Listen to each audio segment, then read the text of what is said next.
Yes, ഇപ്പോൾ ചലച്ചിത്ര സംവിധായകൻ വിനയൻ മാധ്യമങ്ങളെ കാണുന്നുണ്ട്, അത് കാണാം. കേൾക്കാത്ത രീതിയിൽ കോടതിയെ പറ്റി സത്യമാണെന്നും നമുക്കറിയില്ല, കേട്ടിട്ടുണ്ട്.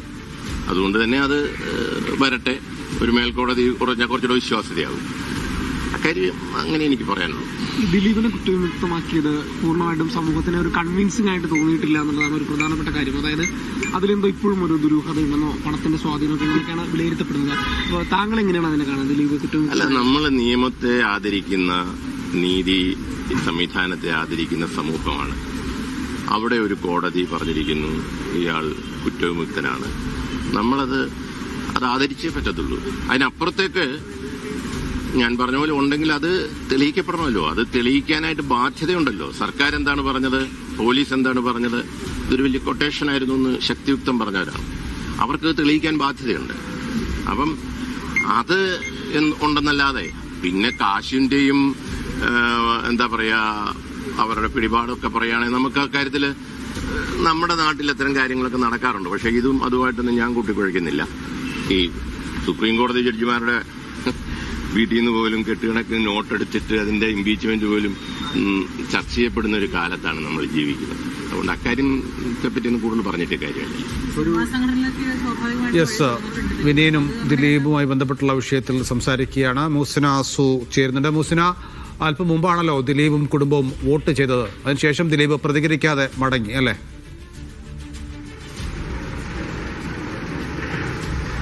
അതാണ് നോഫൽ ഉണ്ടായത്. എന്താണെങ്കിലും നമുക്കറിയാം ദിലീപുമായി ബന്ധപ്പെട്ട വിവാദം ഇപ്പോഴും അവസാനിച്ചിട്ടില്ല.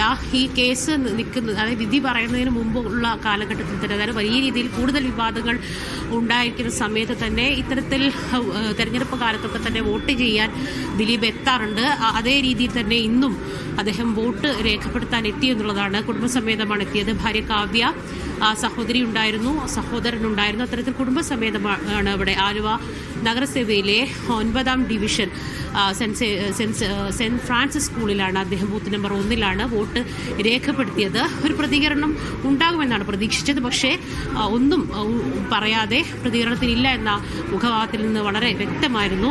അദ്ദേഹം കാറിൽ കയറി പോവുകയാണ് ഉണ്ടായത്. എന്താണെങ്കിലും വലിയ രീതിയിലുള്ള വോട്ടിംഗ് ശതമാനം തന്നെയാണ് ഇപ്പോൾ എറണാകുളത്ത് രേഖപ്പെടുത്തിയിരിക്കുന്നത്. ഏകദേശം 40-നോടടുത്തു കഴിഞ്ഞു വോട്ടിംഗ് ശതമാനം.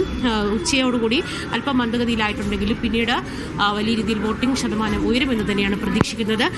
നമുക്കറിയാം, എറണാകുളം ജില്ലയെ സംബന്ധിച്ച് പ്രത്യേകിച്ച് നഗരപ്രദേശങ്ങളിൽ നിരവധിയായ പ്രമുഖർ, ഈ പറഞ്ഞ പോലെ സിനിമാ മേഖലയിലുള്ള ആളുകൾ ഉൾപ്പെടെ പലയിടത്തും വോട്ട് രേഖപ്പെടുത്തുന്നുണ്ട്. അതിന്റെ പ്രതികരണങ്ങൾ ഉൾപ്പെടെ, ദൃശ്യങ്ങൾ ഉൾപ്പെടെ നമുക്ക് ലഭിക്കുന്നുണ്ട്. രാവിലെ മുതൽ പ്രതിപക്ഷ നേതാവ്, അതുപോലെ തന്നെ മന്ത്രിമാർ, ജില്ലയിലുള്ള മന്ത്രിമാർ ഒക്കെ തന്നെ അതിരാവിലെ തന്നെ വോട്ട് രേഖപ്പെടുത്തുകയും രാഷ്ട്രീയപരമായ നിരവധി കാര്യങ്ങളിൽ പ്രതികരണങ്ങൾ നൽകുകയും ഒക്കെ തന്നെ ചെയ്തു. അല്പസമയം മുൻപാണ് നമ്മൾ വിനയന്റെ പ്രതികരണം കണ്ടത്. അതുപോലെ തന്നെ സംവിധായകൻ ലാലിന്റെ പ്രതികരണമൊക്കെ തന്നെ വന്നു. അതായത് ഈ തെരഞ്ഞെടുപ്പ് കാലത്ത് ഇതിനോടനുബന്ധിച്ച് തന്നെ ഈ സമയത്ത് ഉണ്ടാകുന്ന രാഷ്ട്രീയ സാമൂഹിക വിഷയങ്ങളിലൊക്കെ തന്നെയുള്ള പ്രതികരണങ്ങൾ കൂടി ഈ പറയുന്ന ഈ വോട്ടിംഗ് കാലത്ത് തന്നെ ലഭിക്കുന്നു എന്നുള്ളതും വളരെ പ്രധാനമാണ്. എന്താണെങ്കിലും ദിലീപ് ഈ വിഷയത്തിൽ ഒന്നും പ്രതികരിച്ചില്ല. ഇന്നലെ അദ്ദേഹം ഇതിന് കാര്യമായ പ്രതികരണം നടത്തുകയും ചെയ്തിരുന്നു. എന്താണെങ്കിലും ഈ വിഷയത്തിൽ തനിക്കെതിരെ നടന്ന ഗൂഢാലോചനയുമായി ബന്ധപ്പെട്ട് നിയമ നടപടിക്ക് ഒരുങ്ങുന്നു എന്നുള്ളതാണ് ഏറ്റവും ഒടുവിൽ ദിലീപിന്റെ ദിലീപും വോട്ട് രേഖപ്പെടുത്തിയിരുന്നു. കുടുംബസമേതമാണ് അദ്ദേഹം വോട്ട് രേഖപ്പെടുത്തിയത്.